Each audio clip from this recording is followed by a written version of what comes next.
میری طرف سے تمام دیکھنے اور سننے والوں کو السلام علیکم۔ ناظرین، موجودہ دور میں آپ دیکھ سکتے ہیں تورات کے ماننے والوں کو یہودی، انجیل کے ماننے والوں کو عیسائی اور قرآن ماننے والوں کو مسلمان کہتے ہیں، مگر حضرت داؤد علیہ السلام کی قوم زبور کے ماننے والوں کو کیا کہتے ہیں، اور کیا وہ آج بھی اس دنیا میں آباد ہے؟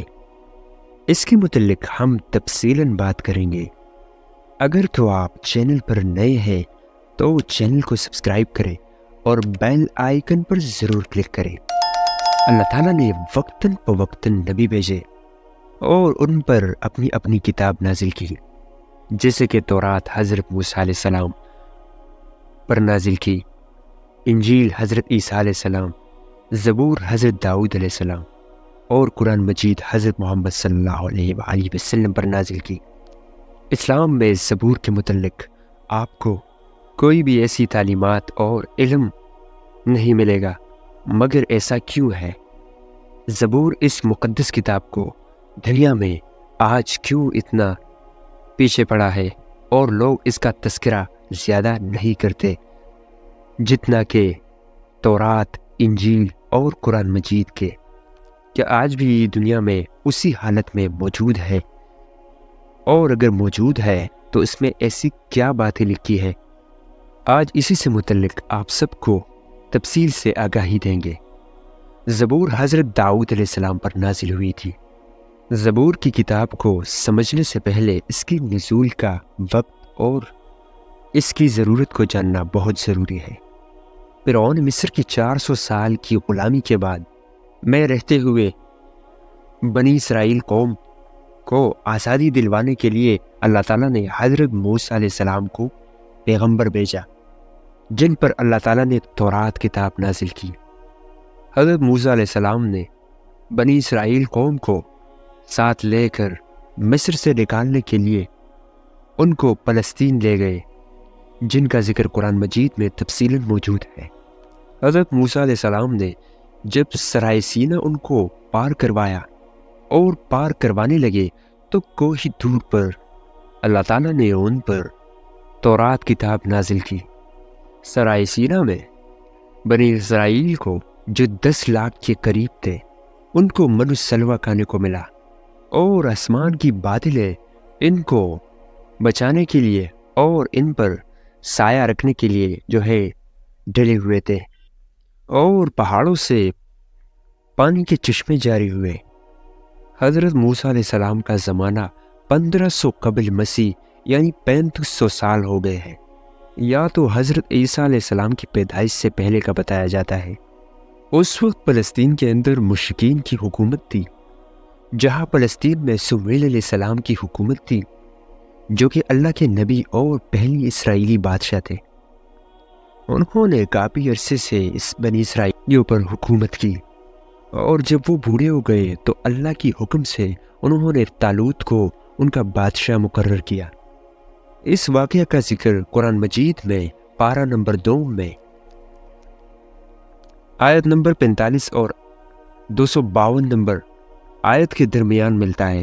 حضرت طالوت علیہ السلام نے 1004 قبل مسیح اور 1020 قبل مسیح تک حکمرانی کی، اور اسی دوران فلسطینیوں سے ایک فیصلہ کن جنگ ہوئی۔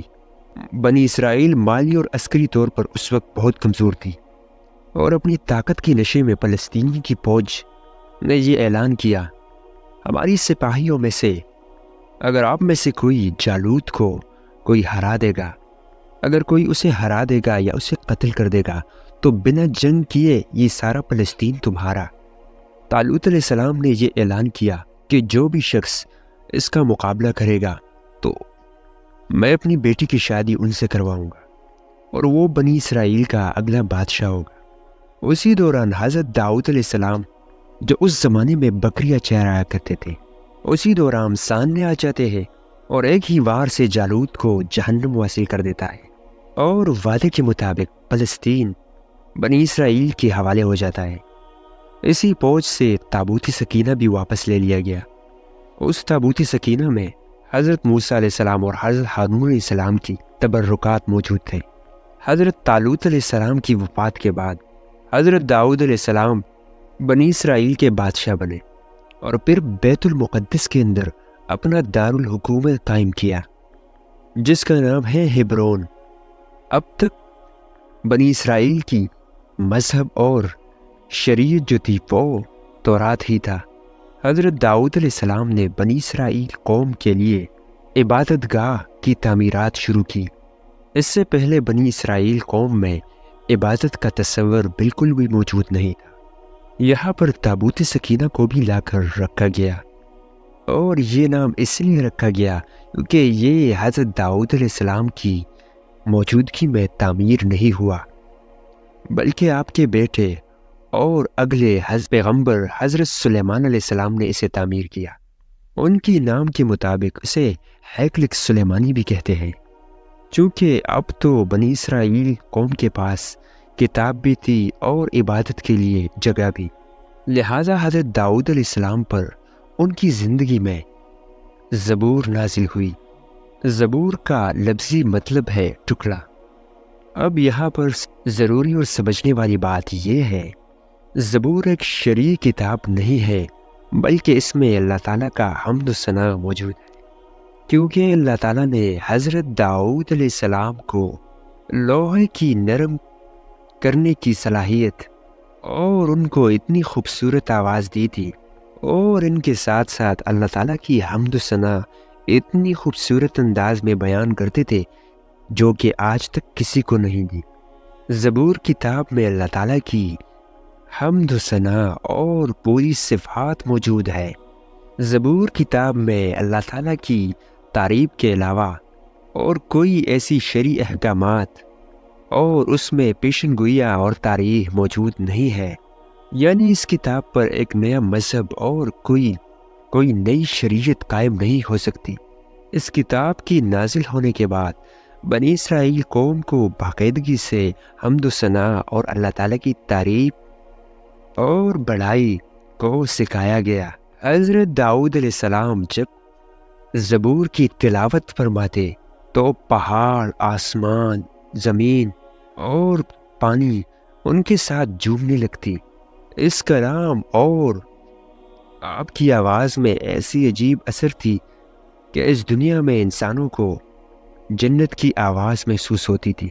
حضرت داؤد علیہ السلام کی وفات کے بعد یہ آواز تو باقی نہ رہی، مگر ہیکل سلیمانی میں بنی اسرائیل قوم اس زبور کتاب کو پڑھتے ہیں اور اللہ تعالیٰ کی حمد و ثنا بیان کرتے ہیں، جو کہ بہت سارے ہزاروں سال گزرنے کے بعد نسل در نسل یہ کتاب آتی رہی، لیکن اب اسی حالت میں، اس حقیقی حالت میں موجود نہیں ہے، اور نہ تو اس کے اندر اب وہ احکامات اور وہ باتیں موجود تھے جو اللہ تعالیٰ نے حضرت داؤد علیہ السلام پر نازل فرمائی تھی۔ حضرت داؤد علیہ السلام پر آسمانی کتاب اور اس سے پہلے جو صحیفے تھے اور تورات اور زبور کو انگلش میں دا نیو ٹیسٹمنٹ کے نام سے جانا جاتا، جبکہ انجیل مقدس کو تمام نسخوں اور اصولوں کے اعمال، حواریوں کے خطوط اور مقاشہ جس کے اندر شامل ہے، اس کو عہد نامہ جدید یا دا نیو ٹیسٹمنٹ کہا جاتا ہے۔ زبور کتاب کی کچھ آیات ترجمہ میں آپ کو سنا دیتا ہوں۔ خداوند میرا مالک ہے، مجھے کس چیز کی کمی نہیں ہوگی۔ وہ مجھے ہری بھری چراہ گاہوں کے اندر بٹھاتا ہے اور مجھے سکون کے چشموں کے پاس لے کے چلتا ہے۔ وہ میری جان کو زندہ رکھتا ہے، وہ مجھے اپنی نام کی خاطر سچ کی راستوں پر لے کے چلتا ہے۔ چاہے موت کی کسی وادی سے ہی میرا گزر ہو تو بھی میں کسی بلا سے نہیں ڈروں گا، کیونکہ تو میرے ساتھ ہے۔ تیری عصا اور تیری لاٹھی سے مجھے تسلی ملتی ہے۔ تو نے میرے دشمنوں کے مقابلے میں مجھے دستہان بچھایا ہے۔ تو نے میرے سر پر تیل ملائے ہے۔ ہمیشہ بلائی اور رحمت میری سر پر رہے گی، اور میں ہمیشہ کے لیے خداوند کے گھر پہ ہی رہوں گا۔ پوری زبور کتاب اللہ تعالیٰ کی اسی حمد و ثنا میں اسی سے ہی بری پڑی ہے، اسی لیے ان کو ایک شرعی طور پر ماننا اور ان کے ماننے والے اس دنیا میں موجود نہیں ہے، اور نہ ہی اس کی ذکر ایک ایسی آسمانی کتاب کے طور پر ملتا ہے جو کہ کسی ایک فرقے کا قانون ہو، کیونکہ اللہ تعالیٰ کا حمد و ثنا ہر کوئی مذہب اور ہر کوئی فرقہ ہی کرتا ہے۔ یہ سب کی ایک عام سی زبان ہے جس پر کسی کو کوئی اعتراض نہیں۔ حضرت داؤد علیہ السلام اور حضرت سلیمان علیہ السلام کے بعد بنی اسرائیل قوم جادو، ٹونے اور سود خوری اور ظلم میں ملوث ہو گئے، اور تورات کتاب کو اپنے فائدے، اپنے مطلب کے لیے بدلے، اور پھر اللہ تعالیٰ نے ان کی اصلاح کے لیے آخری پیغمبر حضرت عیسیٰ علیہ السلام بھیج دیا گیا، جو کہ ان کی شریعت تورات بھی تھی، اور ان پر جو مقدس کتاب نازل ہوئی انجیل، اور اس کا موضوع نفس، اخلاق اور اصلاح پر مبنی تھی، کیونکہ یہودیوں میں علماء کی جو بگاڑ تھا وہ اخلاقی طور پر تھا، اسی لیے تورات کتاب کی شریعت کو بالکل ویسے ہی رکھا گیا۔ لیکن انجیل کے اندر اللہ تعالیٰ نے کچھ احکامات ان کی اصلاح کے لیے جاری کی، لیکن بنی اسرائیل قوم نے حضرت عیسیٰ علیہ السلام کو نعوذ باللہ جھوٹا کہہ کر ان سے بھی انکار کیا۔ حضرت عیسیٰ علیہ السلام کی آمد تقریباً 2000 سال پہلے ہوئی تھی، اور اس کے بعد بنی اسرائیل کے اندر نبوت کا دروازہ بند ہو گیا۔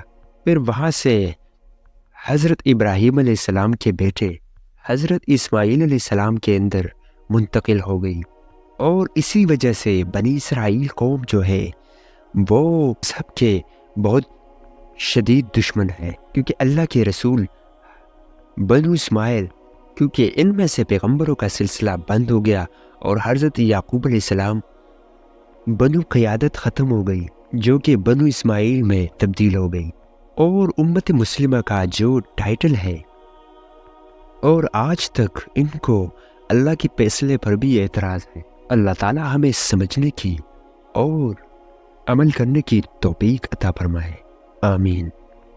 شاید ہو سکتا ہے آپ کو اس ویڈیو میں بہت نیا سیکھنے کو ملا ہو۔